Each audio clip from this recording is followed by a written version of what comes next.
ஆமென். ஹல்லேலூயா, ஹல்லேலூயா, ஹல்லேலூயா. கர்த்தருடைய நாமம் பரிசுத்தப்படுவதாக. இங்கே வந்திருக்கிற ஒவ்வொருவரையும் இயேசு கிறிஸ்துவின் நாமத்தில் வாழ்த்துகிறேன். கர்த்தருடைய நாமம் மகிமைப்படுவதாக. ஹல்லேலூயா, ஹல்லேலூயா. இங்கே வந்திருக்கிற ஒவ்வொருவரையும் ஆண்டவராய் இயேசு கிறிஸ்து ஆசீர்வதிக்கவே ஆசீர்வதிக்கிறார். ஆமென். விசுவாசிக்கிறவங்க ஆமென் சொல்லுவோமா? விசுவாசிக்கிற யார் ஒரு ஆமென். ஹல்லேலூயா, ஹல்லேலூயா. அவர் சொல்ல ஆகும், அவர் கட்டளையில் நிற்கும். அவர் சொல்லியும் செய்யாதிருக்கிற தேவன் அல்ல. அவர் பொய் சொல்ல ஒரு மனிதன் அல்ல. ஆமென், ஆமென். அவர் செய்கிற எல்லா காரியங்களும் அற்புதமானவைகள், அதிசயமானவைகள். அவர் செய்கிற எல்லாமே பயங்கரமானவைகள். ஆமென். இந்த நாளில் கர்த்தர் உங்களோடு பேச சொன்ன வார்த்தையை எடுத்து வாசிப்போம். யோவேல் 2ஆம் அதிகாரம் 26ஆம் வசனம் 27ஆம் வசனம். யோவேல் 2ஆம் அதிகாரம் பக்க நம்பர் 1061. நீங்கள் சம்பூர்ணமாய் சாப்பிட்டு திருப்தி அடைந்து உங்களை அதிசயமாய் நடத்தி வந்த உங்கள் தேவனாய கர்த்தருடைய நாமத்தை துதிப்பீர்கள். என் ஜனங்கள் ஒருபோதும் வெட்கப்பட்டு போவதில்லை. நான் இஸ்ரவேலின் நடுவில் இருக்கிறவர் என்றும் நானே உங்கள் தேவனாய கர்த்தர் வேறு ஒருவரும் இல்லை என்றும் அறிந்து கொள்வீர்கள். என் ஜனங்கள் ஒருபோதும் வெட்கப்பட்டு போவதில்லை. கரங்களை தட்டி கர்த்தர் நன்றி சொல்லத்தோம். நல்ல வேளையில கர்த்தராகிய இயேசு கிறிஸ்துவோட பேச சொன்ன வசன வார்த்தை என்னவென்றால், என் ஜனங்கள் ஒரு நாளும் வெட்கப்பட்டு போக மாட்டார்கள். என்னை நம்பி இருக்கிறவர்கள் ஒரு நாள் வெட்கப்பட்டு போக மாட்டார்கள். இயேசு கிறிஸ்துவை தஞ்சமா வைத்திருந்தவர்கள் ஒரு நாள் வெட்கப்பட்டு போக மாட்டார்கள். அவர் உங்களை சிருஷ்டித்தபடினால், அவர் உங்களை உருவாக்கினபடினால், உங்களுக்காக ரத்தம் சிந்தினபடினால், உங்களுக்காக அவர் மரித்தபடினால், அவர் உங்களை வெட்கப்படாமல் பாதுகாக்கிற தேவனா இருக்கிறார். ஹல்லேலூயா, ஹல்லேலூயா. பக்கத்துல சொல்லுங்க, அவர் என்னை வெட்கப்படுத்தாமல் பாதுகாக்கிற தேவன். அவர் என்னை வெட்கத்துக்கு உள்ளாக நீ நடத்தாமல் அவர் எனக்கு சிங்காரத்தை கொடுக்கிற தேவன். வெட்கத்துக்கு உள்ளாக நீ நடத்தாமல் அவர் என்னை ஆசீர்வதிக்கிற தேவன். சொல்லப்பட்டது, நீங்கள் சம்பூர்ணமாய் சாப்பிட்டு திருப்தி அடைந்து உங்களை அதிசயமாய் நடத்தி வந்த உங்கள் தேவனாகிய கர்த்தருடைய நாமத்தை துதிப்பீர்கள். அப்ப சம்பூர்ணமாய் சாப்பிடத்தக்கதான கிருபைகளை கர்த்தர் உங்களுக்கு கொடுக்க போகிறாரு. உலகம் முழுவதும் பஞ்சம் நேரிடும், உலகம் முழுவதும் வறட்சி நேரிடும், உலகம் முழுவதும் கொடிய நோய்கள் வரும். ஆனால் உங்களுக்கும் எனக்குமோ அவர் சம்பூர்ணமாய் நடத்துகிற தேவனா இருக்கிறாரு. அவர் சம்பூர்ணமா நம்ம தாங்குற தேவனா இருக்கிறாரு. கர்த்தரை நோக்கி துதிக்கும் போது உலகத்தில் இருக்கிறவர்களுக்கு வெட்கம் உண்டாகும். ஆனா உங்களுக்கோ எனக்கோ ஒரு நாள் வெட்கம் உண்டாகாது என்று இயேசு கிறிஸ்துவினால் உங்கள்கிட்ட சொல்றாரு. வெட்கத்தை அனுபவித்த நாட்களுக்கு பரிகாரமாக உங்களுக்கு இரட்டத்தனையான நன்மைகளா இந்த மாலை வேளை கர்த்தர் நிரப்ப போகிறார். ஹல்லேலூயா, ஹல்லேலூயா. என் ஜனங்கள், என் ஜனம் என்றால் இயேசுவினுடைய அடிகளில் வாழ்கிற ஜனங்கள், அவரால் இரத்தத்தால் கழுவப்பட்ட ஜனங்கள், அவருடைய மகிமையினால் கழுவப்பட்ட ஜனங்கள் தான் என் ஜனங்கள் என்று சொல்லுகிறாரு. உரிமையாக சொல்லுகிறாரு. என்னுடைய பிள்ளை என்று சொல்லுகிறாரு. உரிமையாக சொல்லுகிறார். என்னுடைய மகன், என்னுடைய தாய், என்னுடைய தகப்பன், என்னுடைய ஜனங்கள் ஒருபோதும், பக்கத்து சொல்லுங்க, என் ஜனங்கள், அவருடைய மகனாயிருக்கிற நீ ஒரு நாள் வெட்கப்பட்டு போக மாட்ட. ஒரு நாள் நீ கலங்கி போக மாட்ட. ஒருவேளை நீங்க சொல்லலாம், நான் கர்த்தருக்காக ஓடிக்கொண்டிருக்கிறேன், எப்பொழுதும் நான் வேதம் வாசித்து கொண்டிருக்கிறேன், எப்பொழுதும் ஜெபித்து கொண்டிருக்கிறேன், எங்கே போனாலும் இயேசுவை நான் சொல்லி கொண்டிருக்கிறேன், ஆனால் என் சூழ்நிலை மாறவில்லை, என் சுற்றி இருக்கிற சூழ்நிலை எல்லாம் மாறிடுச்சு, என்னுடைய சூழ்நிலை மாறவில்லை, நான் பைபிளை தூக்கிட்டு வர்றது கூட வெட்கப்படுகிறேன், நான் சுவிசேஷம் சொல்லுவது கூட வெட்கப்படுகிறேன். ஏனென்றால் சுற்றி இருக்கிறவங்க சொல்றாங்க, நீ சபைக்கு போகிற, ஆனால் உன் வாழ்க்கை ஜொலிக்கவில்லை, நீ சபைக்கு போகிற, உன் வாழ்க்கை எழும்பவில்லை, நீ பழைய நிலைமை போலவே இருக்கிற. இதனால இயேசுவை பத்தி சொல்வதற்கு எனக்கு வெட்கமா இருக்கிறது, இயேசுவை பத்தி பிரசங்கிக்கிறதுக்கு எனக்கு வெட்கமா இருக்கிறது. ஏனென்றால் என்னுடைய சூழ்நிலை மாறினால் மாத்திரம்தான் நான் தைரியத்தோட சொல்ல முடியும் என்று பல பேர் சர்ச்சுக்கு போகும்போது பைபிளை ஒழிச்சிட்டு வந்துருக்கீங்க.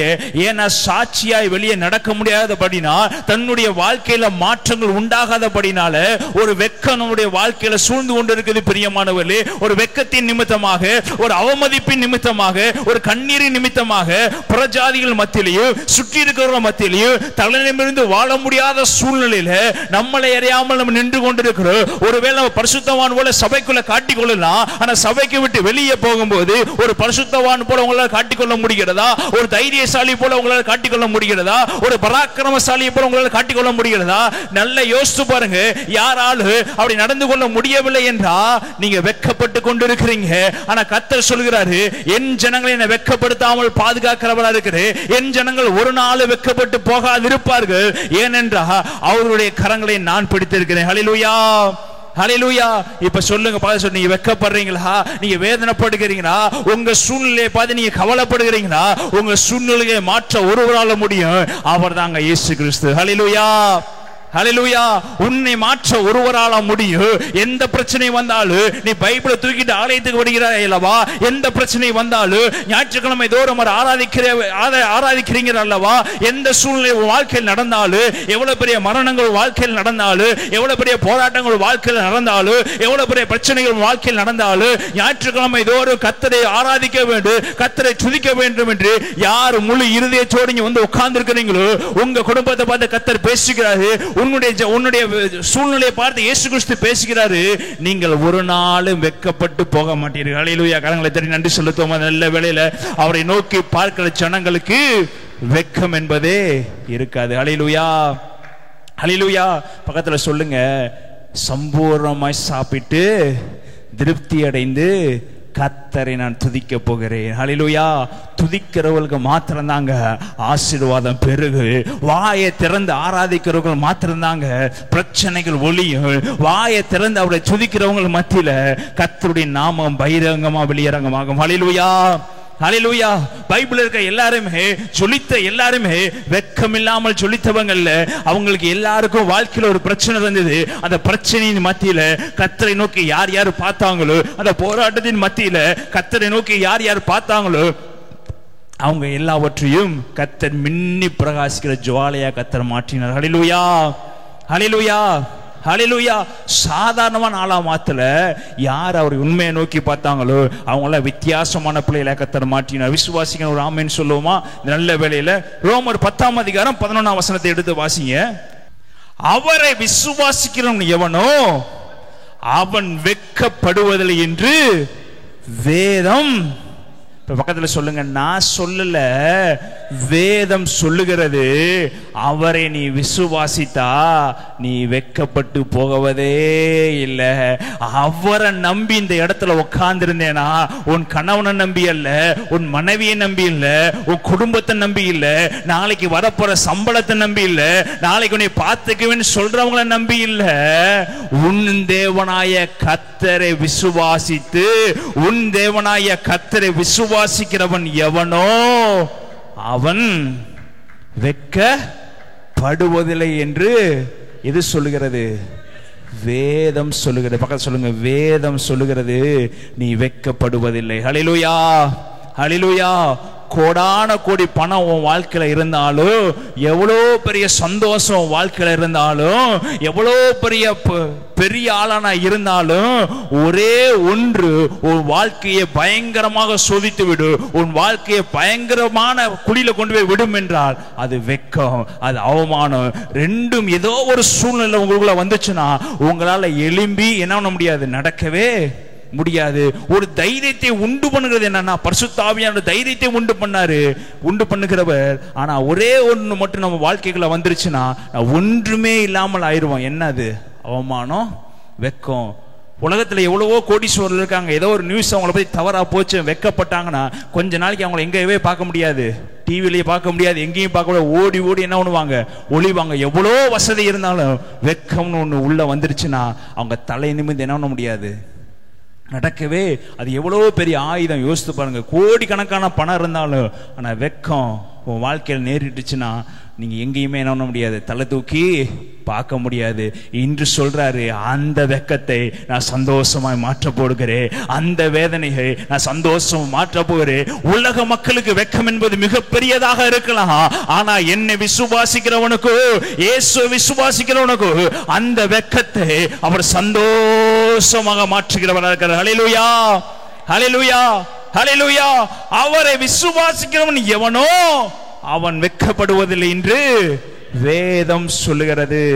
அப்ப எந்த பிரச்சனை வந்தாலும் அவரை விசுவாசி, எந்த போராட்டம் வந்தாலும் அவரை விசுவாசி, எவ்வளோ சந்தோஷமா இருந்தாலும் அவரை விசுவாசி, எவ்வளோ துக்கத்தில் இருந்தாலும் அவரை விசுவாசி. ஏனென்றா விசுவாசித்தேனா உன் வாழ்க்கையில வெட்கம் என்பது எப்பொழுதுமே வராது. ஹல்லேலூயா, ஹல்லேலூயா. ஹல்லேலூயா.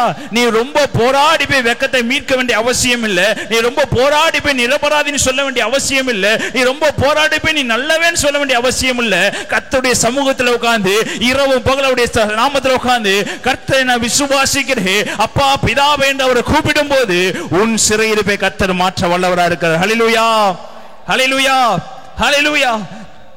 நம்முடைய ஜனத்திற்கு, நம்முடைய சபைக்கு வர ஒவ்வொருவருக்கு, சபைக்கு ஓடுகிற ஒவ்வொருவருக்கும் ஏதோ ஒரு சூழ்நிலை உலகத்தில் வெட்கத்தை உண்டு பண்ணுகிறபடினாலதான் எலும்பி நடக்க முடியவில்லை. பிரியமானவர்களே, உலகத்தில் சோர்ந்து போறனாலதான் நம்மளால எலும்பி நடக்க முடியவில்லை. இன்னைக்கு கர்த்தர் உங்களோடு பேசுகிறாரு. ஒருவேளை எழுந்து தைரியமா நடக்க முடியாமல் இருக்கிறையா? ஒருவேளை எழுந்து தைரியமா சுவிசேஷம் சொல்ல முடியாமல் இருக்கிறையா? உன்னையே அறியாமல் ஒரு வெட்கம், உன்னையே அறியாமல் ஒரு வேதனை, உன்னையே அறியாமல் ஒரு அவமானம் உன்னை சுற்றி கொண்டு ஒரு முச்சடி நடுவில் உட்கார்ந்து நெருக்கி கொண்டிருக்கிறது போல உன்னை அறியாமலே உட்கார்ந்து கொண்டிருக்கிறார். ஒன்றே ஒன்று தெரிந்து கொள்ளுங்க, அவரை விசுவாசிங்க, அவரை நம்பிருங்க. உன் குடும்பத்தை அவர் தலைகளாக மாற்ற அவர் வல்லவராக இருக்கிறார். ஹல்லேலூயா, ஹல்லேலூயா.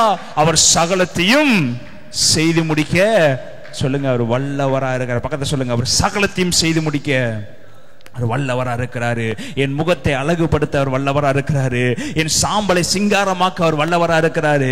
நெறிந்த நாளிலே முறியாமல் அவர் மங்கெறிகிற தீயை அணையாமல் இருக்கிற தேவ அவர் என் தலையை உயர்த்துகிறவராக இருக்கிறார். ஹல்லேலூயா, ஹல்லேலூயா, ஹல்லேலூயா.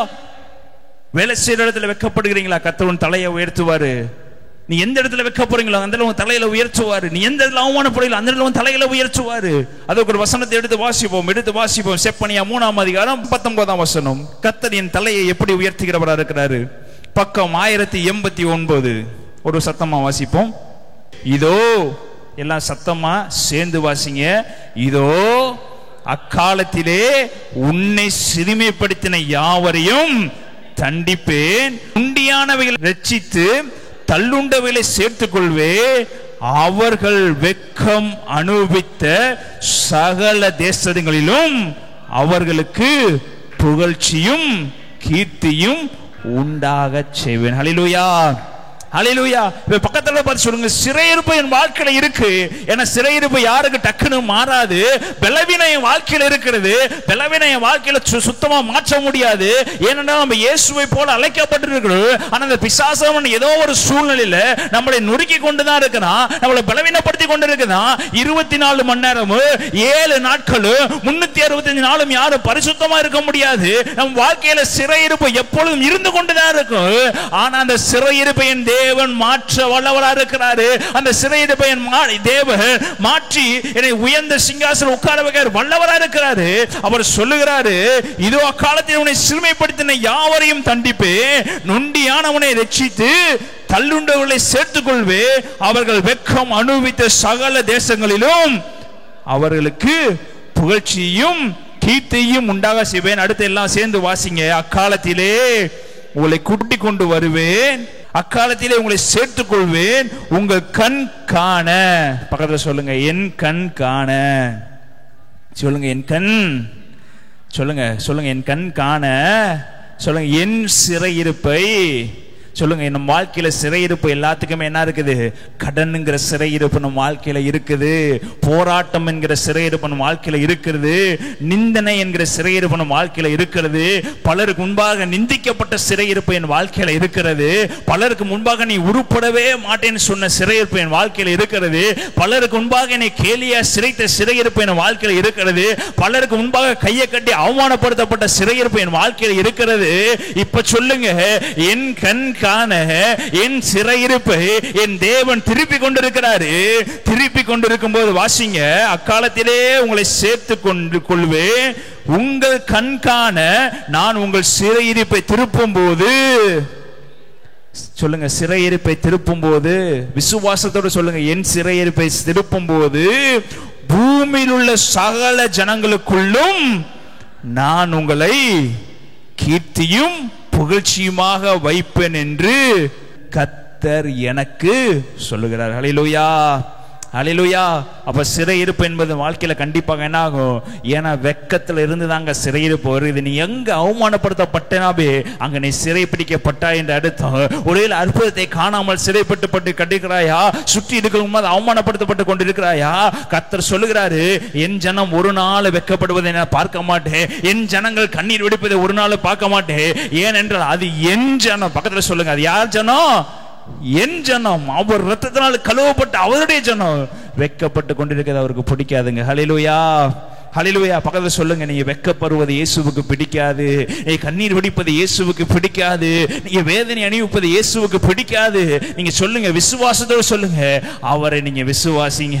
இதுவரை அவரை நம்பினீங்களே, இதுவரைக்கும் கர்த்தர் அற்புதம் செய்வார் என்று விசுவாசித்தீங்களே, இதுவரைக்கும் நாளைக்கு என் வாழ்க்கை மாறும், நாளானைக்கு என் வாழ்க்கை மாறும், அடுத்த வருடம் என் வாழ்க்கை மாறும் என்று உன் உயிரை மாய்த்து கொள்ளாமல் இன்றும் விசுவாசமா இருக்கிறே அல்லவா, உன்னை கர்த்தர் இரட்டிப்பான நன்மையால் மூடுவார். ஹல்லேலூயா, ஹல்லேலூயா. இமை பொழுது வாழ்க்கையை முடித்துக் கொள்ளாண்டு நினைச்சாலும் ஏதோ ஒரு அற்புதம் நடக்கும் என்று விசுவாசித்துக் கொண்டிருக்கிறீங்கள, உனக்கு தான் கர்த்தர் பேசிக் கொண்டிருக்கிறாரு. நீ வெக்கப்பட்டு போகவே மாட்ட. கர்த்தர் உன் தலையை உயர்த்துவார். ஹல்லேலூயா, ஹல்லேலூயா, ஹல்லேலூயா.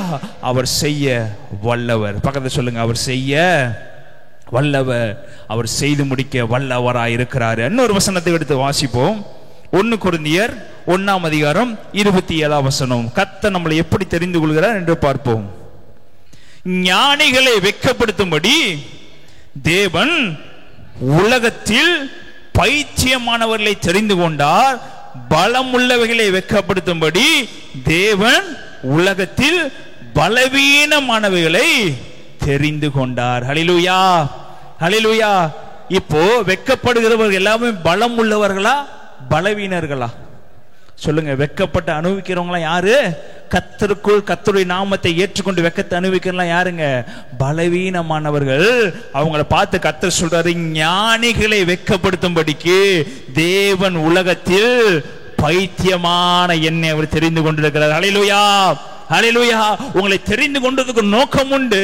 உங்களை அவமானப்படுத்துறவர்களை வெட்கப்படுத்தும்படியாக, உங்களை அவமானப்படுத்தினவங்களை முன்னாடி கர்த்தருனை வாழ வைக்கும்படியாக, அவங்களை அதை பார்த்து ஏன் இவங்களை பார்த்து இப்படி பேசிட்டோம், ஏன் இவங்களை புறங்கூடிட்டோம், ஏன் இவங்களை நம்ம அசிங்கப்படுத்தணும், இன்னைக்கு அவங்க கர்த்தர் அவங்களை உயர்த்தி உட்கார வச்சிருக்கிறாரு. பைத்தியமா இருந்தா, வெட்கத்தோடு இருந்தா, அவன் கடன் பிரச்சனையோடு இருந்தா, நாளைக்கு அவன் செத்துருவான்னு நினைச்சோம். ஆனா அவனை கர்த்தர் எப்படி உயர்த்திருக்கிறாருங்க? ராஜாவா உயர்த்திறான் என்பதற்காக தான் ஞானிகளை உங்களுக்கு முன்பாக வைக்கிறாரு. அந்த ஞானிகளை வெட்கப்படுத்த பைத்தியமான என்ன அவர் தெரிந்து கொண்டிருக்கிறார். ஹல்லேலூயா, ஹல்லேலூயா. உலகத்தில் இருக்கிறவங்களை பார்த்து ஞானிகள் நினைக்கிறீங்க. அந்த ஞானிகள் உங்களை கேவலமா பேசலாம், ஆனா அந்த ஞானிகளை வெட்கப்படுத்தும்படி தான் கர்த்தர் உங்களையும் என்னையும் பைத்தியக்காரன் நம்மளை அவர் தெரிந்து கொண்டிருக்கிறார். ஹல்லேலூயா, ஹல்லேலூயா. பலம் உள்ளவர்களை வெட்கப்படுத்தும்படி தேவன் உலகத்தில் பலவீனமானவைகளை தெரிந்து கொண்டிருக்க. பலம் உள்ளவர்களா ஒருவேளை இருந்திருந்தோம்னா இங்க நம்ம கண்டிப்பா உட்கார்ந்துருக்க மாட்டோம். நம்ம பலம் உள்ளவளா இருந்திருந்தான்னா நம்ம இயேசுவை ஏற்றுக்கொள்ள மாட்டோம். நம்ம உலகத்துல எல்லாமே நம்ம கையில கிடைச்சிருந்துச்சுன்னா இன்னைக்கு உலகம் போற வாழ்க்கையில வாழ்ந்திருப்போம். எல்லாமே நம்ம கையில கொடுத்துட்டாருன்னா நம்ம வேதத்தை நோக்கி பார்க்க மாட்டோம். எல்லாமே நம்ம வாழ்க்கையில இருந்துச்சுன்னா நம்ம ஜெபிக்க மாட்டோம். நம்முடைய வாழ்க்கையில பலவீனம் வருதுன்னா பக்கத்துல சொல்லுங்க, பலவீனமான என்னை அவர் தெரிந்து கொண்டிருக்கிறாரு. ஏன்னா பலம் உள்ளவர்களை வெட்கப்படுத்தும்படி பலவீனர்களை கர்த்தர் தெரிந்து கொண்டிருக்கிறார். ஹல்லேலூயா, ஹல்லேலூயா, ஹல்லேலூயா. இப்ப பக்கத்துல சொல்லுங்க, அவர் என்னை தெரிந்து கொண்டதுக்கு ஒரு நோக்கம் உண்டு. நான் பலவீனமான பாண்டவன் அவர் என்னை தெரிந்து கொண்டிருக்கிறாரு. ஞானியா எனக்கு ஞானம் ஒருவேளை இல்லாம இருக்கலாம், அந்த ஞானியிலே வெட்கப்படுத்தும்படி கர்த்தர் என்னை தெரிந்து கொண்டிருக்கிறாரு. இதுல ஒரு ஞானமான கர்த்தர் மாற்ற உள்ளவராகிறார். ஹல்லேலூயா, ஹல்லேலூயா. இன்னொரு வசனத்தை வாசிப்போம். பேதுரு 4:16 பக்கம் 321 புதிய ஏற்பாடு. ஒருவன் கிறிஸ்தவனாய் இருப்பதினால் பாடுபட்டால் வெட்கப்படாமல் இருந்து அது நிமித்தம் தேவனை மகிமைப்படுத்த கடவன். ஹல்லேலூயா. அப்ப பக்கத்துல சொல்லுங்க, பாடுகள் வாழ்க்கையில வரும், வேதனை வாழ்க்கையில வரும், சோதனை வாழ்க்கையில வரும். ஏனென்றா சோதனை இல்லாமல் யார் என்ன பண்ண முடியாது? ஜெயிக்க. ஒரு ஓட்டப்பந்தயத்தில் ஓடுகிறவன் கஷ்டப்பட்டாதான் அதை ஜெயிக்க முடியும். எல்லாத்துடைய வாழ்க்கையிலும் கஷ்டம் என்பது கண்டிப்பா இருக்கும். சீக்கிரமாய் கிடைக்கிற ஆசீர்வாதம் நிலை பெறாது. சீக்கிரமா கிடைக்கிற எதுவுமே நிலை பெறாது. ஒரு காரியத்தை நீங்க காயப்பட்டு வாங்கினீங்கன்னா, ஒரு காரியத்தை நீங்க கஷ்டப்பட்டு வாங்கினீங்கன்னா அதோடைய மதிப்பு நமக்கு தெரியும் என்று இந்த உலகப்புறமான ஆட்கள், இந்த உலகத்தில் இருக்க ஆட்களே சொல்றாங்க. நீ எது பெற்றுக்கொண்டாலும் கஷ்டப்பட்டு கிடைக்கிறது உன் வாழ்க்கை நிலைக்கும் என்று சொல்றாங்க. அதை காட்டிலும் உருவாக்கினவருக்கு தெரியும் உனக்கு கிடைக்கிறது எல்லாமே ஒருவேளை ஒரு போராட்டத்தின் நிமித்தமா கிடைக்கலாம், ஒரு பாடுகள் நிமித்தம் கிடைக்கலாம். நீ கிறிஸ்துவனா உருவாக்கப்பட்ட நிமித்தம் ஒருவேளை பாடுகளை நீ அனுபவிக்கலாம். நீ இயேசுவை ஏற்றுக்கொண்டது நிமித்தம் ஒருவேளை பாடுகளை அனுபவிக்கலாம். நீ இயேசுவை இரட்சகரா ஏற்றுக்கொண்டதுக்கு அப்புறம் வாழ்க்கையில சூழ்நிலைகள் தலைகளாக மாறி இருக்கலாம். ஆனாலும் சொல்றாரு, நீ வெட்கப்படாமல் இருந்து அது நிமித்தம் தேவனை மகிமைப்படுத்த கடவன். ஹல்லேலூயா, ஹல்லேலூயா. நீ வெட்கப்பட்டாலும் தேவனை மகிமைப்படுத்து, நீ துன்பத்தை அனுபவிச்சாலும் தேவனை மகிமைப்படுத்து. ஏனென்றா நீ அவரை மகிமைப்படுத்த மகிமைப்படுத்த மகிமைப்படுத்த அவரை விசுவாசிக்க விசுவாசிக்க விசுவாசிக்க அவர் உன் வெட்கத்தை மாற்ற வல்லவராக இருக்கிறார். இப்ப சொல்லுங்க, நான் சம்பூர்ணமாய் சாப்பிட்டு திருப்தி அடைந்து என் தேவனை நான் துதிப்பேன். என் ஜனங்கள் ஒரு நாளும் வெட்கப்பட்டு போவது இல்லை. அப்ப வெட்கத்தை அனுபவிக்கிற எல்லாத்துக்கும் ஒரே ஒரு சொல்யூஷன், அவர் ரத்தத்தினால் கழுவப்பட்ட நமக்கு வெட்கம் என்பது இனி இருக்க போவதில்லை. ஒருவேளை இந்த ஆலயத்துக்குள் வருவதற்கு முன்பதாக வரைக்கும் ஒரு அவமானம் அவனை சுற்றி கொண்டிருக்கலாம். இந்த மாதத்தை எப்படி கடக்குவது என்பது தெரியாமல் இருக்கலாம். இந்த மாசம் இவங்களுக்கு எப்படி நான் எல்லாத்தையும் செலுத்த போறேன் தெரியாமல் இருக்கலாம். எப்படி நடந்து போவது என்று தெரியாமல் இருக்கலாம். இப்படியே என் வாழ்க்கை முடிஞ்சிருமா, ஒரு விடிவு உண்டாகாதான்னு நினைச்சு ஒருவேளை நீ வந்திருக்கலாம். அவர் சொல்ற, நீ என் மக, நீ என்னுடைய ஜனம், நீ என்னுடைய ரத்தம். நான் உனக்காக தான் ரத்தம் செஞ்சிருக்கிறேன், நான் உனக்காக தான் பாடு அனுபவிச்சிருக்கேன். நான் உலகத்துல வந்ததுக்கு ஒரு நோக்கம் உண்டு மகளே. நான் ஒருவேளை வார்த்தையினால எல்லாத்தையும் உண்டாக்கினேன், வார்த்தையினால எல்லாத்தையும் படைத்து நான் சொல்லாக எல்லாவற்றையும் வார்த்தையில உண்டாக்கினேன். வானம் உண்டாக கடவுது என்று வானம் உண்டாகினது, பூமி உண்டாக கடவுது என்று பூமி உண்டாகினது, சமுத்திரம் உண்டாக கடவுது என்றார், சமுத்திரம் உண்டானது. பிரச்சனை மாறணும் என்றார் அவர் ஒரு வார்த்தை சொன்னா பிரச்சனை மாறி இருக்கு. அவர் சிங்கத்தை உண்டாக்கினாரு, மனுஷனை உண்டாக்கினாரு. எல்லாவற்றையும் வார்த்தையினால் உண்டாக்கின தேவனுக்கு பூமியில இறங்கி வந்து ரத்தம் சிந்த வேண்டிய அவசியம் இல்லை. அவர் ரத்தம் சிந்துவதற்கு ஒரே ஒரு காரணம், அவர் நம்மளை மகனாக மகளாக ஏற்றுக்கொண்டு அவருடைய சிங்காசன வலது பட்சத்திலே அவருடைய சிங்காசன இடது பட்சத்தில் உட்காரும்படியாக ஒவ்வொரு நாளும் நம்மளை அணு அணுவாக அவர் நம்மளை நடப்பிக்கிற தேவனா இருக்கிறாரு. அவரே உன் கரங்களை பிடித்து ஒரு வெட்கத்தை அனுபவிக்காமல் பாடுகள் மத்தியில சோதனையின் மத்தியில உங்களுக்கு விழ வேண்டிய அடியை 10 அடி அவர் வாங்கிட்டு ஒரு அடி அவர் உங்களுக்கு கொடுக்கிறாரு. அப்படி உங்களை பாதுகாப்பா நடத்துகிறதே. கணவரால் அப்படி நடத்த முடியாது, மனைவியால் அப்படி நடத்த முடியாது, சுற்றி இருக்க நடத்த முடியாது. ஒருவேளை பிசாசானவர் எப்பயோ உங்களை நெருக்கி கொண்டிருக்கலாம். ஆனாலும் அவருடைய கிருபை உங்களுக்கு இருக்கிறபடினாலதான் இன்று நிமிர்ந்து நின்று கொண்டிருக்கிறீங்க.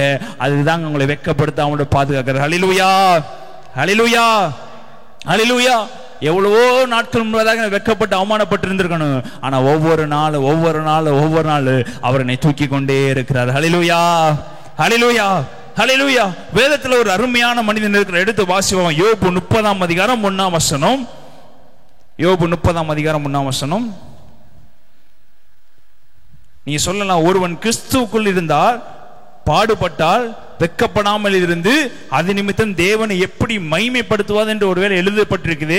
எப்படி நம்ம வெட்கப்படும் போது, நம்ம பாடுபடும் போது எப்படி நம்ம தேவனை மகிமைப்படுத்துறது ஒருவேளை தெரியாம இருக்கலாம். இந்த வசனத்தை வாசிங்க. இப்பொழுதோ என்னிலும் இள வயதிலானவர்கள் என்னை பரியாசம் பண்ணுகிறார்கள்.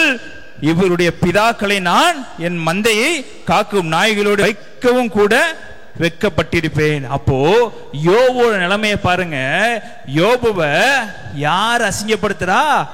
தன்னிலும் இளையவர்கள் கூட கேலி பண்றாங்க. தன்னிலும் சிறியவர்கள் கூட என்ன பண்றாங்க? கேலி பண்றாங்க. யோபுடைய வாழ்க்கை உங்களுக்கு தெரியும். அந்த நாட்களில் அதிக வசதியோடு அதிக பணத்தோடு அந்த நாட்கள் பெரிய ஆளா இருந்தவர் தான் யோபு. ஆனா யோபுடைய நிலைமை சூழ்நிலை தலைகளாக மாறினதுக்கு அப்புறம், யோபுடைய நிலைமை ரொம்ப மோசமானதாக மாறினதுக்கு அப்புறம் யாரெல்லாம் அசிங்கப்படுத்துறாங்க?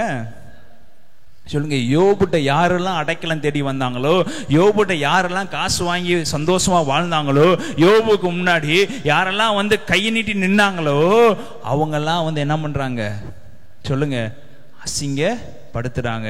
அவருடைய நிலைமை மாறினதுக்கு அப்புறம் அவனுக்கு எவ்வளோ வேதனையா இருக்கும். தன்னிலும் பெரியவங்க அசிங்கப்படுத்தினா கூட பெருசா என்ன பண்ணிக்க மாட்டோம், சரி வயசானவங்க நமக்கு மூத்தவங்க அசிங்கப்படுத்தலாம். தன்னிலும் அவங்க எப்படிப்பட்டவர்களாம்? அடுத்து வாசிங்க 2வது வசனம்.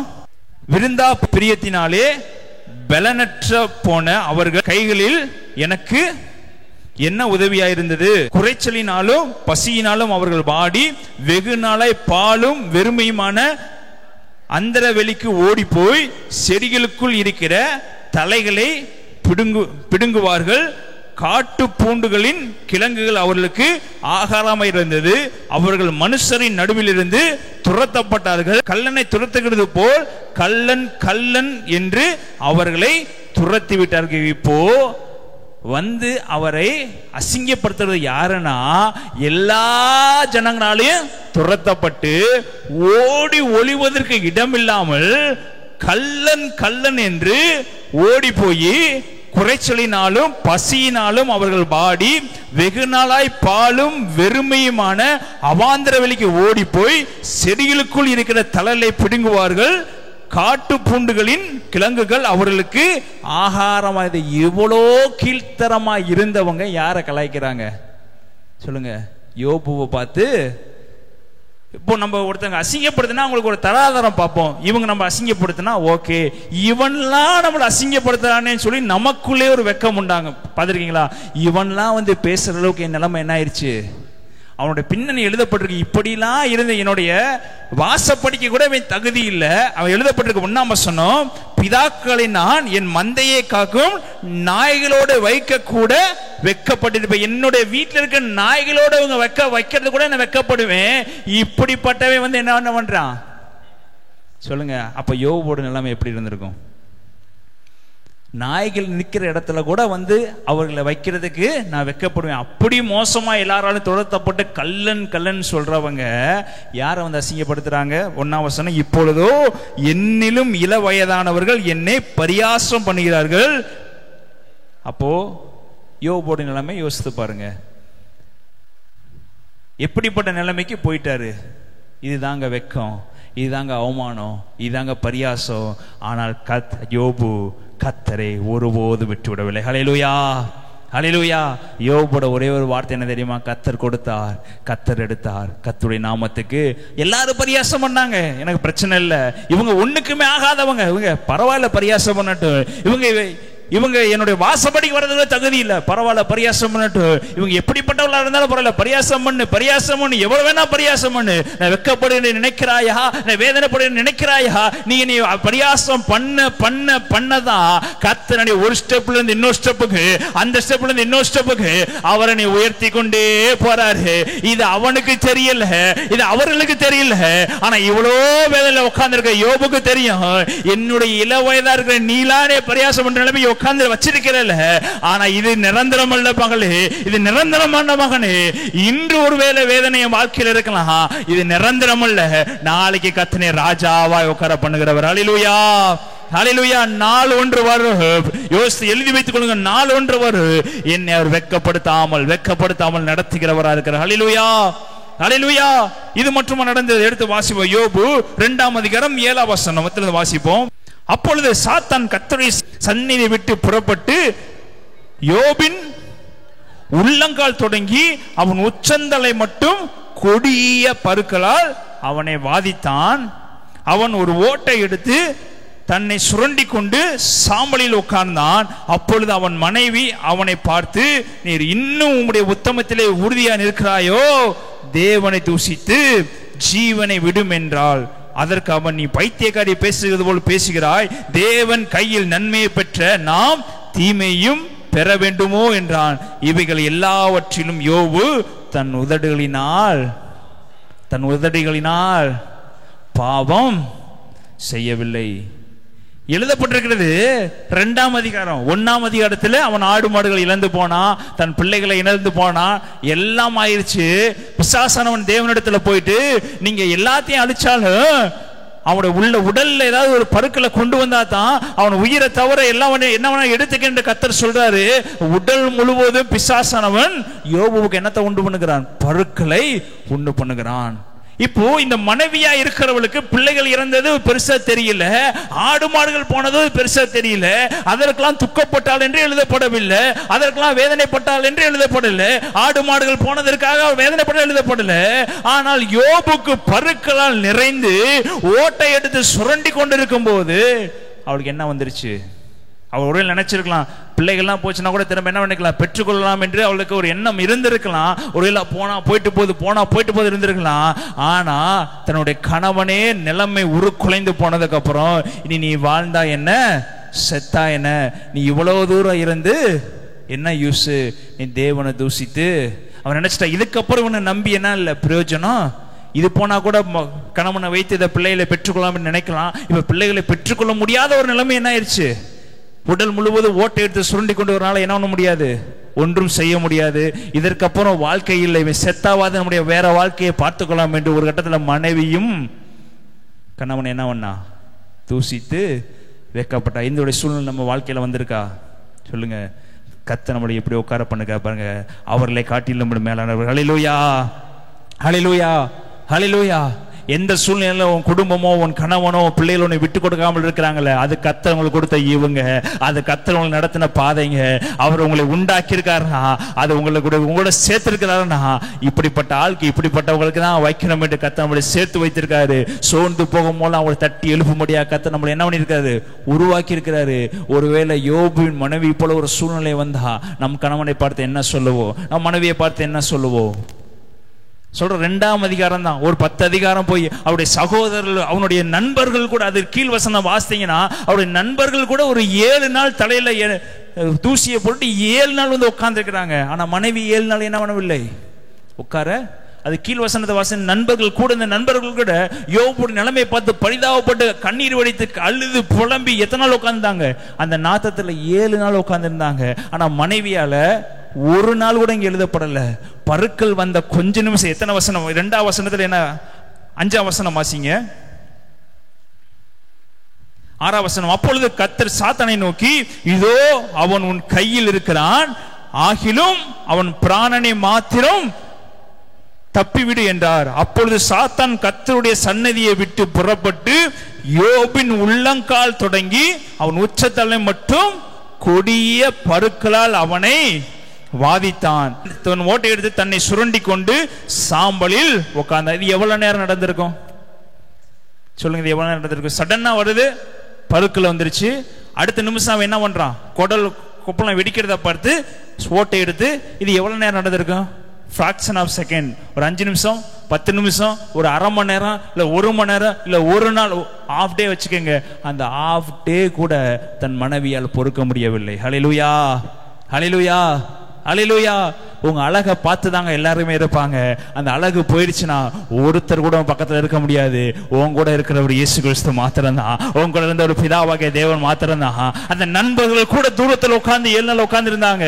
ஆனா மனைவி ஒருவேளை ஒரு 5 நாள் பார்த்து அந்த வாடை பொறுக்க முடியாமல் சகிப்புத்தன்மை இழந்து போய் சொல்லியிருக்கலாம். ஒரு 2 நாள் ஒருவேளை பண்ணிவிடே செய்து தன்னுடைய எல்லா பருக்களையும் சுத்தம் பண்ணிட்டு, பாத்ரூம் போறத ஹெல்ப் பண்ணிட்டு, தண்ணி கொடுத்துட்டு, ஒரு 2 நாள் பார்த்துட்டு என்னால முடியவில்லை, நீ தேவனை தூஷித்த ஜீவனை விடு என்று சொல்லியிருக்கலாம். அட்லீஸ்ட் ஒரு நாளாவது உட்கார்ந்து இருந்துட்டு தன் பணிவிடைகளை செய்துவிட்டு நீ தேவனை தூஷித்த ஜீவனை விடு என்று சொல்லியிருக்கலாம். 5-6ஆம் வசனம் தேவன் சொல்றாரு, அவனுடைய உடலை அவனுடைய உயிரை தவிர நீ என்ன வேணா பண்ணிக்க என்று சொல்றாரு. 7ஆம் வசனத்திலேயே 8ஆம் வசனம் அவன் ஓட்டை எடுத்து சுரன்றான். 9ஆம் வசனத்துல மனைவி என்ன பண்ணிட்டா, தூசிக்க. எத்தனை நிமிஷம், எவ்வளவு மணி நேரம்? அவ்வளவுதாங்க. மனிதர்கள் நம்மேல் வைத்திருக்கிற அன்பு. பக்கத்துல சொல்லுங்க, மனிதர்கள் நம்புறீங்களா? அவ்வளவுதான். 4 வசனம் கூட இல்ல, 4 வசனத்தில் உன்னை என்ன பண்ணிட்டாங்க, தூக்கி போட்டுட்டாங்க. அதுதான் உலகம். ஆனா என் தேவன் அப்படி இல்லைங்க. அவர் உன்னை வெட்கப்படுத்தாமல் நடத்துகிறவர். ஹல்லேலூயா, ஹல்லேலூயா, ஹல்லேலூயா.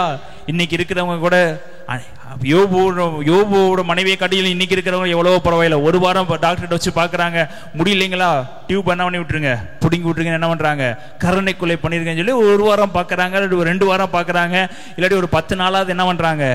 நம்ம யோபுவோட மனைவி பயங்கரமான ஆளு, அடுத்த நிமிஷம் என்ன பண்ணிட்டா, தூசிச்சு ஜீவனை விடு.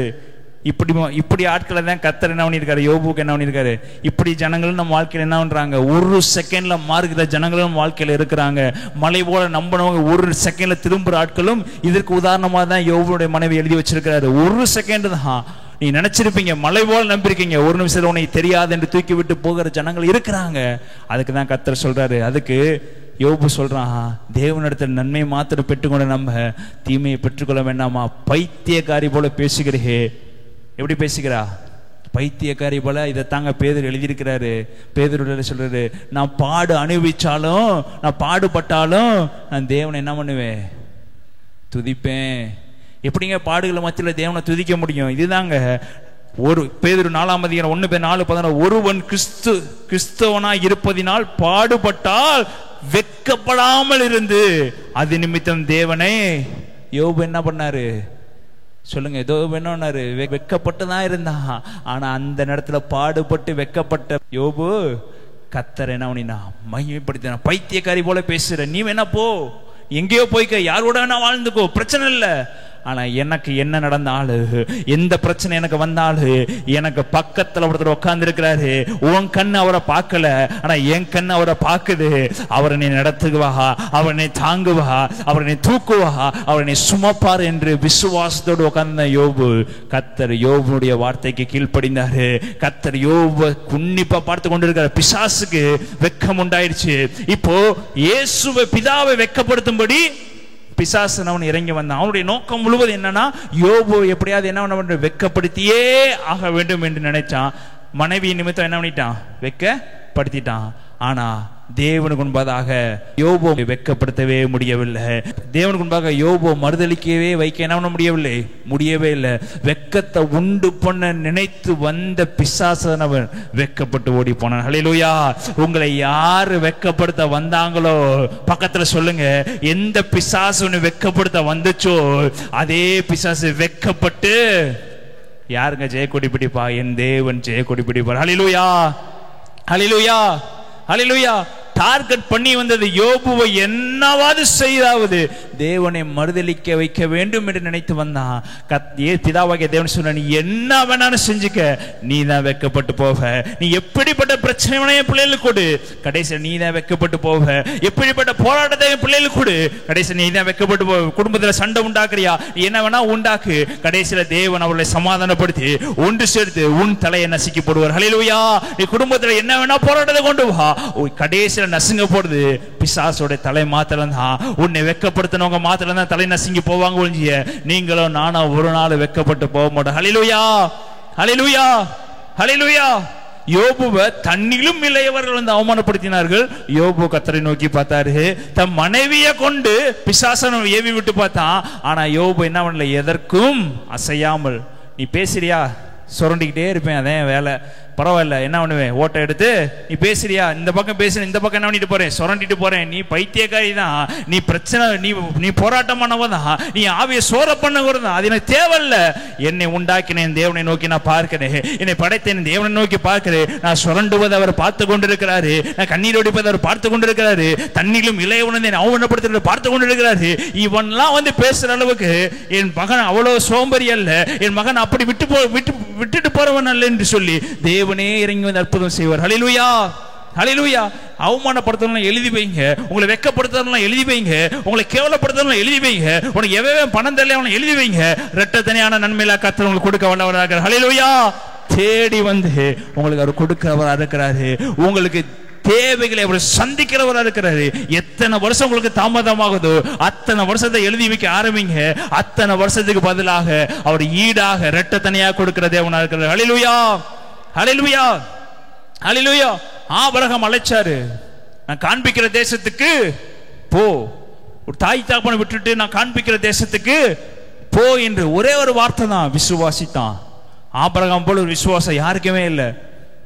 அதுக்கு முன்பதாக பிதாவாகிய தேவன் கேள்விப்பட்டது கிடையாது. பிதாவாகிய தேவன் அவன் அறிஞ்சது கிடையாது. அவர் எப்படிப்பட்டவர் என்று பார்த்தது கிடையாது. ஒரு சத்தம், ஒரு வார்த்தையின் சத்தம் ஆபிரகாமுக்கு உண்டானது. அந்த சத்தத்தை பார்த்து ஓட ஆரம்பிச்சான். அவருடைய வாழ்க்கையில போராட்டம் இல்லைன்னு நினைக்கிறீங்களா? அவரோட வாழ்க்கையில கூடவே இருந்த லோத்து தன்னுடைய ஜனங்களை எல்லாத்தையும் பிச்சுட்டு என்ன பண்ணாரு? பாதியில போனாரு. இருக்கிற ஆசீர்வாதத்தை ஆபிரகாம் லோத்துக்கு கொடுத்தாரு. உனக்கு இந்த பக்கத்துல எது பிடிச்சிருக்கோ அங்க என்ன பண்ணு, போ. எனக்கு இருக்க எல்லாத்தையும் நீ எடுத்துட்டு என்ன பண்ணு, போ. உன்கிட்ட இருந்து எனக்கு எதுவுமே வேண்டாம், என்கிட்ட இருக்கா எடுத்துட்டு போ. அவமானப்படுத்திட எடுத்துட்டு போ, துன்பப்படுத்தி எடுத்துட்டு போ, என்ன வேணாலும் பண்ணு. என் தேவனை நடத்த வல்லவராக இருக்கிறார். ஹல்லேலூயா. அதுதாங்க விசுவாசம், அதுதாங்க வைராக்கியம். நீ அவமானப்படுத்திய துக்கப்படுத்திய என்னது பிடுங்குறியா? என்ன வேணா பிடுங்கிட்டு போ, ஏறிட்டு பாரு, எதை வேணா பார்க்கணுமா பாரு. முடிவு இருக்குங்க. அந்த முடிவுல நம்மளதான் கர்த்தர் மேன்மையாக வைப்பார். ஹல்லேலூயா, ஹல்லேலூயா. சுற்றி இருக்கிறவங்க குழந்தைகள் இருந்துச்சு, சுற்றி இருக்கிறவங்க எல்லாருக்கும் சந்ததிகள் விருத்தி கொண்டே இருந்துச்சு. ஆபிரகாமுடைய சந்ததி கொஞ்சம் பேர் கூட போனாங்க. அதுல பாதி பேர்த்த லோத்தை பிடுங்கிட்டு போயிட்டாரு. மீதி கொஞ்சம் பேர் இருக்கிறாங்க. அவங்களுக்கு குழந்தைகள் பிறந்து அவங்க பெரிய ஆடு மாடுகளை போய் வளர்றாங்க. ஆனா ஆபிரகாமுக்கு ஒரு நிந்தை இருந்துச்சு, ஆபிரகாமுக்கு ஒரு போராட்டம் இருந்துச்சு. ஆனா அந்த போராட்டத்தை மாற்றும் போது அவருடைய சந்ததியை கர்த்தர் பெரிய சந்ததியா மாற்றினார். ஹல்லேலூயா. லேட் ஆச்சுங்க, ஆனா அது முடிவு சம்பூர்ணமா இருந்துச்சு. பக்கத்துல சொல்லுங்க, லேட்டானாலும் சம்பூர்ணமாய் சாப்பிட்டு என் தேவனை நான் துதிப்பேன், அவர் என்னை வெட்கப்படுத்த மாட்டார். அந்த வார்த்தை வந்தது, என் தேசத்தை விட்டு நான் காண்பிக்கும் தேசத்துக்கு போ, உன் சந்ததியை நான் பெருக பண்ணுவேன்னு சொன்ன வார்த்தை என் காதுல ஒலித்து கொண்டே இருந்தது. வாக்குத்தத்தம் வார்த்தை என் காதுல ஒலித்து கொண்டே இருந்தது. தேவன் சொன்ன தீர்க்கதரிசனம் என் காதுல ஒலித்து கொண்டே இருந்தது. இதற்கு நடுவுல ஆகார் வந்தாலும் சரி, இதுக்கு நடுவுல கேத்துரால் வந்தாலும் சரி, இதற்கு நடுவுல எத்தனை பேர் வந்தாலும் சரி, என்னுடைய வார்த்தை என் காதுல ஒளிந்து கொண்டு இருக்குது. உனக்கு ஒரு சந்ததியை உண்டாக்குவே, அது மண்ணல தனியா இருக்கு. உனக்கு ஒரு சந்ததியை கொடுப்பே, அது பூமி நட்சத்திரத்தை போல இருக்கும் என்று அவர் சொன்ன வார்த்தை என் காதில் துணித்துக் கொண்டே இருந்தது. இதற்கு நடுவில் என் வாழ்க்கை எவ்வளவு போராட்டம் வந்துட்டு போனாலும், அப் அண்ட் டவுன்ஸ் வந்துட்டு போனாலும் பரவாயில்ல, நான் போகிற லக்கை நோக்கி ஓடிக்கொண்டே இருப்பேன். என் லக்கு என் தேவனை மகிமைப்படுத்துவது மாத்திரம்தான், என் லக்கு என் தேவனை துதிப்பது மாத்திரம்தான். என்னுடைய இலக்கு என் தேவனுக்கு நேராக நான் விசுவாசத்தோடு ஓடுவது மாத்திரம்தான். அதுக்கப்புறம் அவர் என் வாழ்க்கையை பார்த்துருவார். ஹல்லேலூயா, ஹல்லேலூயா, ஹல்லேலூயா. இப்ப ஓட்டை எடுத்து சுரண்டி கொண்ட யோபுக்கு என்ன ஆச்சு? எடுத்து வாசிப்போம். யோபு 42 அதிகாரம் 10 வசனம். யோபுடைய நிலைமையை கர்த்தர் எப்படி மாற்றார் என்று பார்ப்போம். யோபு தன் சிநேகிதருக்காக வேண்டுதல் பண்ணினான். கர்த்தர் அவன் சிறையிருப்பை மாற்றினார்.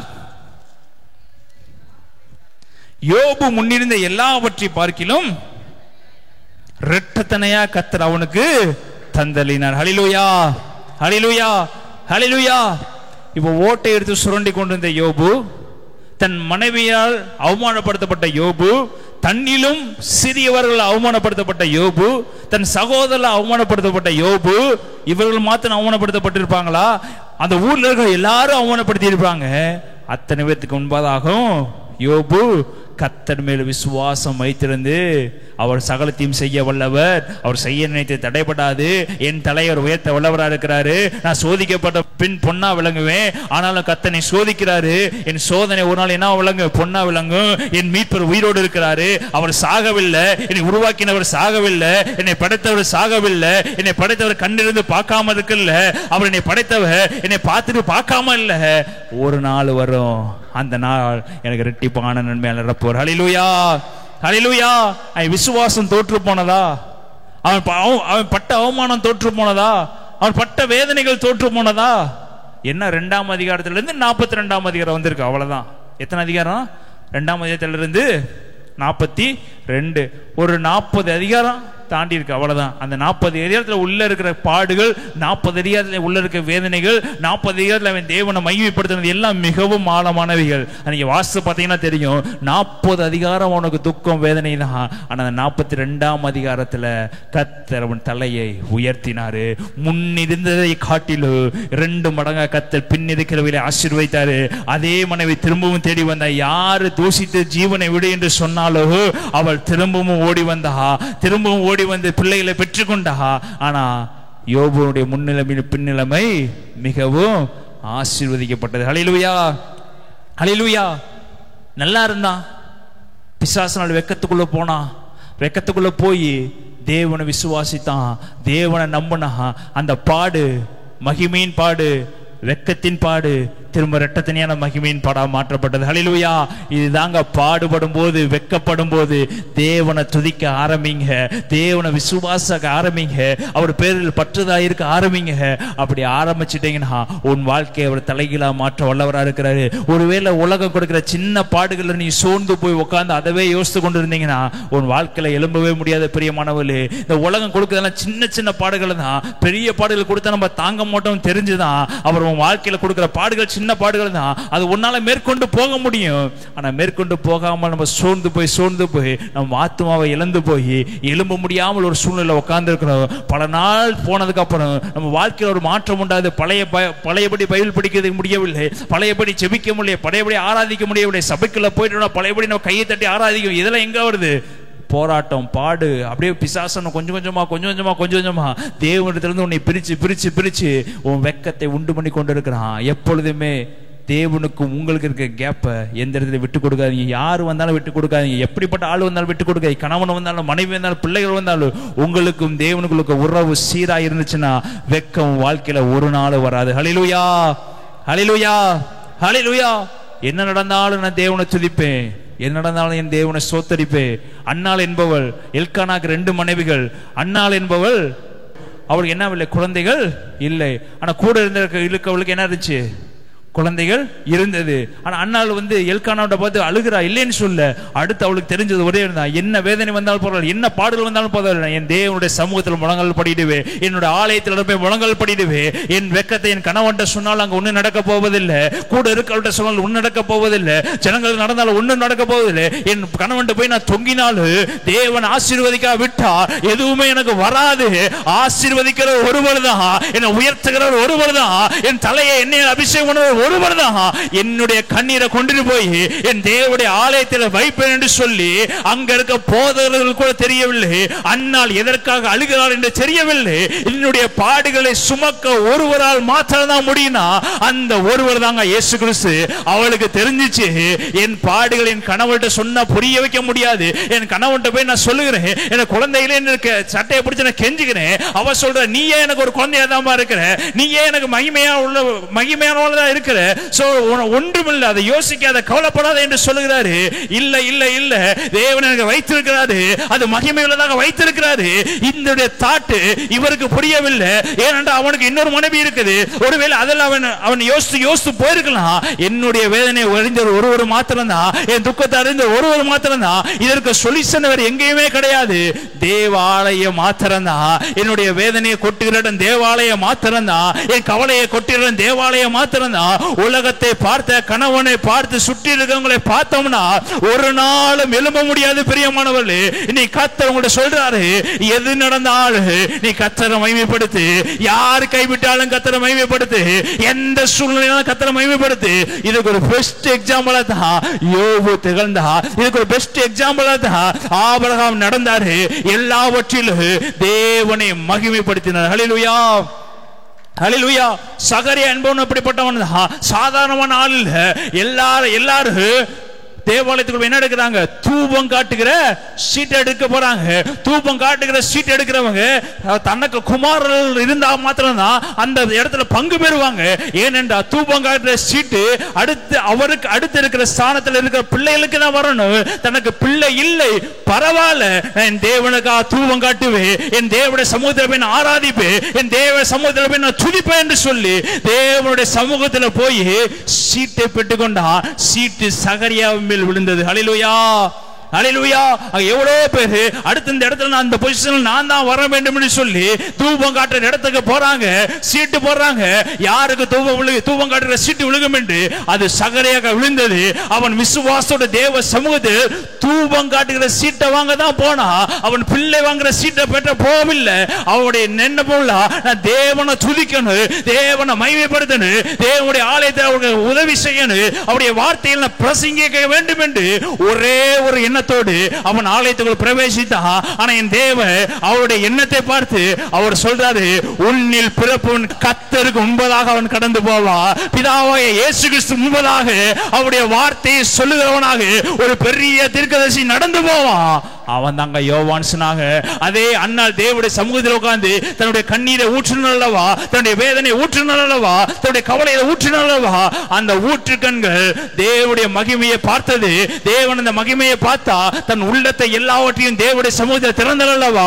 நீதான் வா, உன்னுடைய பிள்ளைதான் தான் முதல் பெயர் சபா வரை உள்ள பெரிய தீர்க்கதரிசி. அதே சகரிய தூபங்காட்டு தேவனுடைய சமூகத்தில் போனான்ல, அவனுடைய பிள்ளைதாங்க யோவான் ஸ்நானக. தேவன் எப்படிப்பட்ட கர்த்தர் உயர்த்தலான்னு பாருங்க. கர்த்தர் ஆபிரகாமுக்கு அதே கண்ணீரோடு இருந்தவனுக்கு தான் கொடுத்தாரு, ஈசாக்க கொடுத்தாரு. இந்த பைபிள்ல பார்த்தீங்கன்னா யாரு தேவனுடைய வார்த்தையை நம்பி பாடுகளின் மத்தியில தேவனை நம்பி விசுவாசித்து பாடுகளின் மத்தியில துதித்து தேவனையே நம்பி இருந்தாங்களோ அவங்களுடைய வாழ்க்கையை கர்த்தர் தலைகீழாக மாத்தி இருக்கிறார். ஹல்லேலூயா, ஹல்லேலூயா. அவர் சாதாரணமானவர் இல்லைங்க. ஒவ்வொரு வார்த்தையும் அக்யூரேட்டாக அவர் பார்க்கிறவர். அவர் சாதாரணமானவர் அல்ல. நீ நினைக்கிறீங்க இந்த காரியத்தை அவர் பார்க்க மாட்டார், இந்த காரியத்தை அவர் செய்ய மாட்டாரு, இந்த காரியம் சாதாரணமாக விட்டுரும், நீ சாதாரணமாக விடுகிற. உருவாக்குனவர் எதையும் சாதாரணமாக விடுகிற தேவன் அல்ல. அவர் ஒவ்வொன்றையும் உன்னிப்பாக பார்க்கிறவர். ஹல்லேலூயா, ஹல்லேலூயா. பக்கத்தில் பார்த்து சொல்லுங்க, நான் வெட்கப்பட்டு போவதில்லை. அவர் என்னை பார்க்கிறாரு, நான் கண்ணீர் வெடிக்க மாட்டேன். அவர் என்னை பார்க்கிறாரு. ஏன்னா என்னோட கண்ணீரை நான் தேவ ஆலயத்தில் ஊற்ற போகிறேன், என் வேதனை தேவ ஆலயத்தில் ஊற்ற போகிறேன், என்னுடைய பிரச்சனை தேவ ஆலயத்தை ஊற்ற போகிறேன். கண்ணவன்ட்ட சொன்னா 4 வாரத்தை கேட்பாரு, 5 வாரத்தை கேட்க மாட்டாரு. அது என் மனைவிட்ட கேட்ட தெளிவா சொல்லு, எது சொன்னாலும் என் காதுல என்ன ஆகாது, விழுகாது. அது போய் ஜெபம் பண்ண ஆரம்பிச்சிடும். இது போலதான் கணவன் என்ன சொன்னாலும் கேட்க மாட்டாங்க, மனைவி என்ன சொன்னா கேட்க மாட்டாங்க. ஓம் பாடு உனக்கு மாத்திரம் தான் தெரியும், ஓம் பிரச்சனை உனக்கு மாத்திரம் தெரியும், ஓ வயிற்று வலி உனக்கு மாத்திரம் தெரியும். ஓ வயிற்று வலி உனக்கு தெரிஞ்சுனா உனக்குள்ள இருக்கிற இயேசுவுக்கும் வயிற்று வலி எப்படின்னு தெரியும். எனக்கோ உன் கணவனுக்கோ குடும்பத்துக்கோ தெரியாது. ஓம் பிரச்சனை உனக்குள்ள இருக்கிறது உனக்குள்ள இருக்க தேவனுக்கு மாத்திரம் தெரியும். இத போய் நீ யார்கிட்ட சொன்னாலும் அதை பூர்த்தி பண்ணவே முடியாது. பார்த்து சொல்லுங்க, என் பிரச்சனை யார்கிட்ட சொன்னாலும் பூர்த்தி பண்ண முடியாது. அது எனக்குள்ள இருந்து அதை அனுபவிக்கிற தேவனுக்கு தான் தெரியும் எப்படி என்னை மாற்ற வேண்டும் என்று. ஹல்லேலூயா, ஹல்லேலூயா, ஹல்லேலூயா. இத தெரிஞ்ச அண்ணாள் போய் உட்காந்துட்டா. எங்க உட்காந்துட்டா? தேவ சமூகத்துல போய், எனக்குள்ள இருக்கிறவங்க தாங்க என் வேதனை தெரியும். சொன்னா புரியாது, கண்ணீர் வெடிச்சா புரியாது. கண்ணீர் வெடிச்சா என்ன பக்கத்துல வாமா, தோள் மேல கையை போட்டு கவலைப்படாத நான் இருக்கேன், பார்த்துக்கலாம், தூக்கி எல்லாம் பிடிச்சிடலாம் எல்லாம் சொல்லுவோம். அது மனுஷிக வார்த்தை. அவருக்கு தான் தெரியும். பிரச்சனை தெரிஞ்சவர் யாருன்னா உனக்குள்ள இருக்கிறவங்க மட்டும்தான் தெரியும். உனக்கு குத்துனா உனக்கு வலிக்குதுன்னா உனக்குள்ள இருக்கிறவருக்கு வலிக்கும். அவர் உன்னை வெட்கப்படுத்தாமல் பாதுகாக்கிறவ, அவர் உன்னை வெட்கப்படுத்தாமல் தூக்குறவ. இதை விட்டுட்டு நம்ம இவரை விட்டுட்டு நம்ம போய் அவங்கள்ட்ட அழுது இவங்கள்ட்ட அழுது இவங்கள்ட்ட போராடி அவங்கள்ட்ட போராடி நோ யூஸ், எதுவுமே நடக்காது. ஆமென், ஆமென். அவர் தான் உங்களை நடத்துகிறவர், அவர் தான் உங்களை தாங்குகிறவர். அவருடைய சமூகத்தில் சாஷ்டாங்க விழுங்க, அவருடைய பிரசன்னத்துக்காக வாஞ்சிங்க, அவருடைய முகத்தை பார்க்க ஆசைப்படுங்க. அவருடைய சமூகத்தில் உட்காந்து சாஷ்டாங்கமா, என் தேவனை எனக்குள்ள இருக்கிறவரே, அப்படி சொல்லுங்க, எனக்குள்ள இருக்கிறவரே. நான் கூட சொல்ல தேவையில்ல ராஜா, நான் எப்படி இருக்கேன்னு உமக்கு தெரியும். என் வார்த்தையினால் சொல்ல தேவையில்ல ராஜா, நான் அனுபவிக்கிறது உமக்கு தெரியும். என் வார்த்தையினால் சொல்ல கூட எனக்கு வார்த்தை இல்லை. அண்ணால் போய் அழுகிறா, வாயை திறந்து கூட பேசாங்க. என்ன இல்லை சொல்லுங்க, வார்த்தை இல்லை, புலம்புறா, கண்ணீர் வடிக்கிறா. அவர் பேசுறது தமிழ்ல தான் பேசியிருப்பா, யாருக்கு புரியவில்லை, போதகருக்கு புரியாதபடி குடித்து விட்டு உளறுகிறாள் போல தோணுகிறது அப்படின்னு சொல்லி அவர் என்ன பண்றார், பேசுறாரு. அப்போ உன் பிரச்சனை யாருக்கு தான் தெரியும்? என் தேவனுக்கு மாத்திரம் தான் தெரியும். அவர்கிட்ட புலம்புங்க, அவர்கிட்ட உட்காருங்க, ஒரு சேரை போட்டு. நான் சொல்ல ஒன்றும் இல்லை, உமக்கு தெரியும் ராஜா, நான் சொன்ன ஒண்ணு இல்லை, நான் எப்படி நடக்கணும் உமக்கு தெரியும், எப்படி வாழ்றேன்னு உமக்கு தெரியும். நீ பாக்குறீங்க, பக்கத்துல இருந்து பாக்குறீங்க, நீ செய்ய வல்லவரா இருக்கு, எல்லாவற்றையும் செய்து முடிக்க வல்லவரா இருக்கு, தேவரின் சகலத்தையும் செய்ய வல்லவர் என்பதை நான் அறிந்திருக்கிறேன். ஹல்லேலூயா. உன் பிரச்சனை போய் தேவனுடைய சமூகத்தில் உங்களை பற்றி சொல்லணுமா? அவர் உனக்குள்ள இருந்து பார்த்து கொண்டு இருக்கிறார். உன் பிரச்சனை அவருக்கு தெரியும், போராட்டம் தெரியும். ஒரு நினைத்தருளுங்க, வலிக்குது நினைச்சருளுங்க, வலிக்குது கொஞ்சம் பார்த்து என்ன பண்ணுங்க, பண்ணிட்டேன்ப்பா, உனக்கு என்ன பண்ணிட்டேன், எல்லாத்தையும் பண்ணிட்டேன், வந்துருச்சு. 2 கேட்ட தாண்டினா 3வது கேட்ட ஆசீர்வாதம் தான், கொஞ்சம் தான் கொஞ்சம் தான் கொஞ்சம் தான் கொஞ்சம் தான். அவர் உன்னை தட்டி கொடுத்து தட்டி கொடுத்து தட்டி கொடுத்து உன்னை அவர் நடத்தி கொண்டே போவாரு. அந்த ஆசீர்வாதத்துக்கு நேராக உன்னை தட்டி தட்டி தட்டி தட்டி தட்டி கொண்டு போய் மகிமையில உன்னை நிப்பாட்டுவார். கரங்களை தட்டி கர்த்தர் நன்றி செலுத்துவோமா. அந்த மகிமையின் தேவன் உன்னை வெட்கப்படுத்தாமல் பாதுகாக்கிறவர். 12 வருஷமா பெரும்பாலுள்ள ஸ்திரியா இருந்தவள் தன்னுடைய இருந்த எல்லாவற்றையும் செலவழித்து, எல்லா டாக்டரும் செலவழித்து, தன் முக்காட போட்டுக்கொண்டு வெளியவே தெரியாம அவமானப்படுத்தப்பட்டு நிந்தி அனுபவிச்சு, எப்படி இயேசு உண்பதாக போய் நிற்பதற்கு கூட வெட்கத்தை அனுபவித்தவள் தான் பெரும்பாலுள்ள ஸ்திரீ.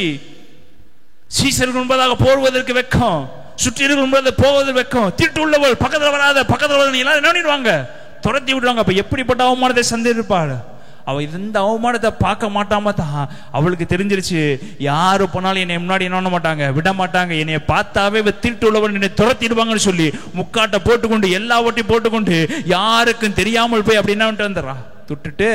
அவளுக்கும் தெரிஞ்சிருக்கு, யார்கிட்ட போனாலும் பிரச்சனை மாறாது, எந்த வைத்தியர்கிட்ட போனாலும் பிரச்சனை மாறாது, எவ்வளவு காசு செலுத்தாலும் பிரச்சனை மாறாது. நான் போய் தொட வேண்டிய ஒருத்தர், நான் தொட வேண்டிய ஒருத்தர், அவரை தொட்டா போதும், அவரை பார்க்க கூட எனக்கு அருகதை கிடையாது. அவரை பார்த்து இருக்கிறதுக்கு நான் முன்னாடி போனா கூட சீசர்கள் என்ன பண்ணிடுவாங்க, தள்ளிடுவாங்க, சுற்றி இருக்கவங்க தள்ளிடுவாங்க. ஸோ கூட்டத்தோட கூட்டமா போய் அவர் என்ன பண்ணிட்டு வந்துடுறேன், ஒரு வயதானவள் போல் நடித்து கூட போயிருந்திருக்கலாம். அவளை வெளியே முகத்தை காமிச்சிட்டு போற அளவுக்கு அவருக்கு என்ன இல்லை, தைரியம் இல்லை, விசுவாசம் மாத்திரம் இருந்துச்சு. தேவனுடைய சம்பவத்தில் போய் ஆடையை தொட்டா போதும் விசுவாசம் இருந்தது. கர்த்தர் பெரும்பாடையை மாற்றி போட்டார். அல்லேலூயா, அல்லேலூயா, அல்லேலூயா. இப்போ சொல்லுங்க, என் வாழ்க்கையில விசுவாசம் வேணுமா? என் வாழ்க்கையில் நான் கழிவுற வேண்டுமா? என் வாழ்க்கையில் நான் வெட்கப்படாத இருக்கணுமா? நான் பிடிக்க வேண்டியது ஒருவர், பிதாவாகிய தேவன் மாத்திரம். அல்லேலூயா, அல்லேலூயா. விசுவாசம் எப்பேற்பட்ட ஆளையும் தூக்கி நிறுத்துகிறதா இருக்கிறது. விசுவாசம் எப்பேற்பட்ட ஆளையும் உற்சாகப்படுத்துகிறதா இருக்கிறது. விசுவாசம் மாத்திரம் வாழ்க்கையில் இருந்த போதும். அதுக்கு தான் ஒரு பெஸ்ட் எக்ஸாம்பிள் சொல்லியிருக்க, கடுகு விதை அளவு விசுவாசம் உனக்கு பெருசாலாம் தேவையில்லை, என் தேவன் எல்லாத்தையும் பார்த்துக் கொள்வார், அவர் செய்ய வல்லவராக இருக்கிறார். அவ்வளவுதான், முடிஞ்சிருச்சு.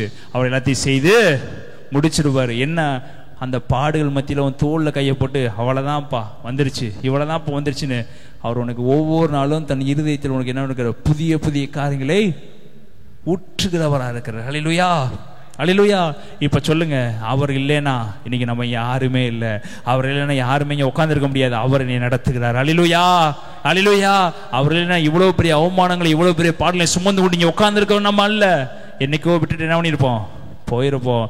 அவருடைய உட்கார பண்ணிருக்காருன்னா இன்னும் கொஞ்சம் தான், இன்னும் கொஞ்சம் தான், காலை தூக்கி வச்சுட்டேன்னா தூக்கி என்ன தூக்கிடுவாரு. பேதருக்கு இதே சூழ்நிலை தான் நடந்துச்சு. 3 முறை தான் மறுதளிச்சான்.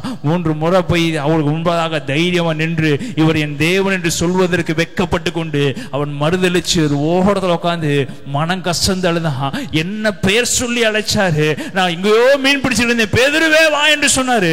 பின்னாடி வந்தேன், எனக்கு அப்பங்களை கொடுத்தாரு, மீன்களை கொடுத்தாரு, எல்லாத்தையும் போஷிச்சாரு, எல்லாத்தையும் நடத்தினார், எல்லாமே பண்ணினே.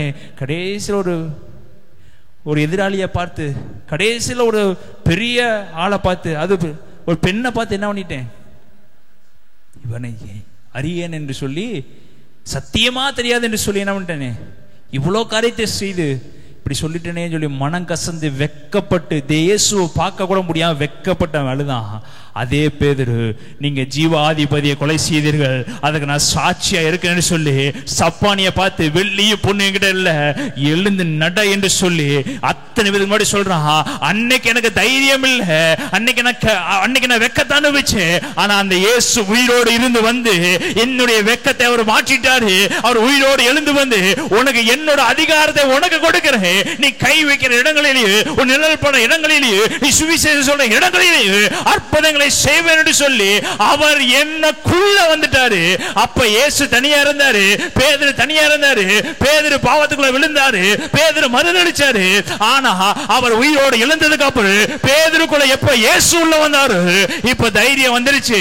எனக்குள் இருக்கிறவர் பெரியவர், ஜீவாதிபதியை கொலை செய்தீர்கள், அதுக்கு நான் சாட்சியா இருக்கிறேன், எழுந்து நட என்று சொல்லி தேவனுக்குள் இருந்த பேதுரு வைராக்கியமா பிரசங்கம் செய்ய ஆரம்பிச்சான். இன்னைக்கு நீங்க இயேசுக்கு முன் இல்லைங்க, இயேசு கூட தான் இருக்கிறீங்க. பேதுரு தான் இயேசுவோட நடந்தாரு, அதுக்காக இயேசு பேதுருக்குள்ள போனாரு. ஆனா நீங்க நான் அப்படி இல்ல, பிறந்த நாள்ல இருந்து இயேசுக்குள்ள தான் இருக்கிறோம், பிறந்த நாள்ல இருந்து அபிஷேகத்துக்குள்ள தான் இருக்கிறோம், பிறந்த நாள்ல இருந்து பரிசுத்த ஆவியானோட தான் இருக்கிறோம். அப்ப அவரை காட்டிலும் நம்ம மேலானவர். ஹல்லேலூயா, ஹல்லேலூயா, ஹல்லேலூயா. இப்படி வல்லமை அபிஷேகத்தை வைத்தனால தாங்க அத்தனை பேர் அவனை கூட்டு கொண்டு போய் ஜெயில வைக்கும் போதும், என் பக்கத்துல இருக்கிறவனைய பார்த்துக்கொள்வான்னு சொல்லி ஒரே தூக்கத்தை என்ன பண்ணிட்டாப்புல போட்டாரு. என் கூட இருக்கிறவரு என்னை தூக்கிடுவாரு, நீங்க நினைக்கிறீங்க ஜெயில போட்டேன்னு சொல்லி நீங்க தான் ஜெபம் பண்ணுங்க, என் கூட படுத்திருக்கதே ஏசப்பா தாங்க, அவரை என்னை தூக்கிடுவாரு. அல்லேலூயா. அந்த பயம், அந்த ஸ்திரியை பார்த்து வந்த பயம் ஆவியான உள்ள வந்ததுக்கு அப்ப இல்லைங்க. அல்லேலூயா. அது ஸ்திரியை பார்த்து தேவன் எனக்கு யார் என்று, இயேசு யார் என்று தெரியாது என்று தூசித்து அவமானப்படுத்துற அதே பேதுரு இங்கு நித்திரையா இருக்கிறாரனா அந்த பயம் போயிடுச்சு. அப்ப இருக்கும்போது தூக்கம் இல்ல, அப்ப இருக்கும்போது நைட் வந்து பிடிச்சிருவாங்களோ, பகல வந்து பிடிச்சிருவாங்களோ, தூக்கிடுவாங்களோ பயம் இருந்துச்சு. இப்போ தூக்கி தான் கொண்டு வந்து உள்ள வச்சிருக்காங்க. ஆனா இப்ப என்ன இல்ல, பயம். இதுதாங்க ஆவியான நமக்குள்ள இருக்கிறதுக்கு அடையாளம். அவர் என் கூட கூட படுத்திருக்கிறாரு. யோசேப்பு சொன்னாரு, யோசேப்பு கூடவே கர்த்தர் என்ன பண்ணாரு, ஜெயில இருக்கும்போது கர்த்தர் இருந்தாரு, அதிகாரியா இருக்கும்போது கர்த்தர் இருந்தாரு, எல்லா இடத்துலயும் கர்த்தர் என்ன பண்ணாரு. நல்லா வாஸ்து பார்த்தீங்கன்னா யோசேப்போடே கர்த்தர் இருந்தார், ஆபிரகாமோடே கர்த்தர் இருந்தார், எல்லாத்துடையும் கர்த்தர் கூட இருந்தார். இப்ப நம்மளோடையும் கூட என்ன பண்ணுகிறாரு, பக்கத்தில் சொல்லுங்க, நான் வெட்கப்பட்டு போவதில்லை, நான் அவமானப்பட்டு போவதில்லை. என் ஜனங்கள் ஒரு நாள் வெட்கப்பட்டு போவதை கண்களை மூடி நல்ல வேலையில் எழும்பி நின்று கொண்டு நேசிக்கிற அன்பின் பரலோக எஜமானனே இயேசு கிறிஸ்துவின் நாமத்தில் ராஜா, என் ஜனங்கள் ஒரு நாள் வெட்கப்பட்டு போவார்களாக ராஜா, வெட்கமடையாதபடி செய்வீராக இயேசுவின் நாமத்தில் ராஜா. தேவ மகிமை ஜனங்களுக்குள்ள இறங்கி வரட்டும் என்று செபிக்கிறேன் இயேசு கிறிஸ்துவின் நாமத்தில் ராஜா. ஒரு நாள் ராஜா என் ஜனங்கள் அவமானப்படாதபடிக்கு தலைகளை உயர்த்துங்க, தலைகளை உயர்த்துங்க, தலைகளை உயர்த்துங்க. எல்லா துதிக்கும் நம்ம செலுத்துகிறோம். காத்துக்கொள்ள மையப்படுத்துங்க இயேசுவின் நல்ல பிதாவே.